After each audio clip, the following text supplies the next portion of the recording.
Clay Trader, this will be a video chart on ticker symbol DCTH. We will take a look at the 30-minute time frame. Real quick, what do I mean by 30-minute in case maybe you're new to charts? Instead of each one of these candlesticks here representing 1 day's worth of price action, which is what you would normally see, each one represents 30 minutes. So while this here may look like a few weeks worth of time, it's actually just the past 2 days broken down into 30-minute time slices.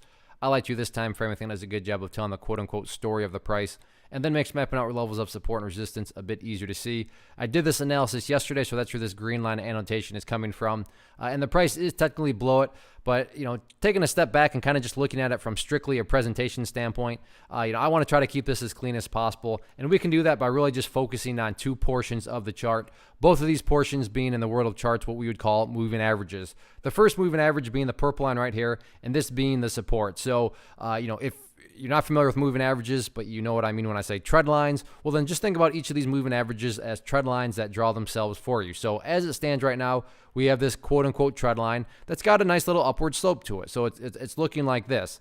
And then up here we have this quote-unquote trend line, which is the 200 period simple moving average, which has a downward slope to it as a trend line, which is going to continue to draw itself like that. So when you step back and look at the overall pattern, you can see, or hopefully you can see that, okay, well there seems to be some sort of kind of wedge that's starting to form. You have one line that's going up, you have the other line that's going down, and that's what's creating, a triangle pattern, a symmetrical triangle, wedge, whatever you want to call it. The name of it's not the important part. The movement behind it is what's important. And again, that movement being the bulls are indeed making progress forward, but while they're making progress, the bears are also making progress by pushing the price down. So, there's definitely give and take there in terms of, what's going on from a quote-unquote story perspective. So going forward, really, it's all a matter of, and the big question, and I don't want to come across like this is some sort of, secret discovery on my part, but people are wondering, is the price going to be able to hold above the purple line and then eventually break above the pink line? Or is this thing getting ready to roll back over and kind of revisit, this portion of the chart? Your guess is as good as mine, but that's essentially what's going on. It's consolidating, and now it's just a question of which way is the price ultimately going to break.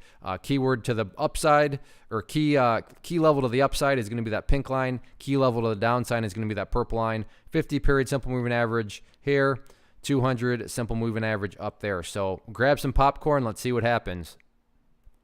One of the most popular questions I get is, hey Clay, how do you find the stocks that you trade? So what I've done is put together this free resource guide where I talk about the tools that I use to locate stocks that I find interesting and think may have potential. So if that sounds like something that could add value to you as a trader, then by all means click right there to get access to the guide.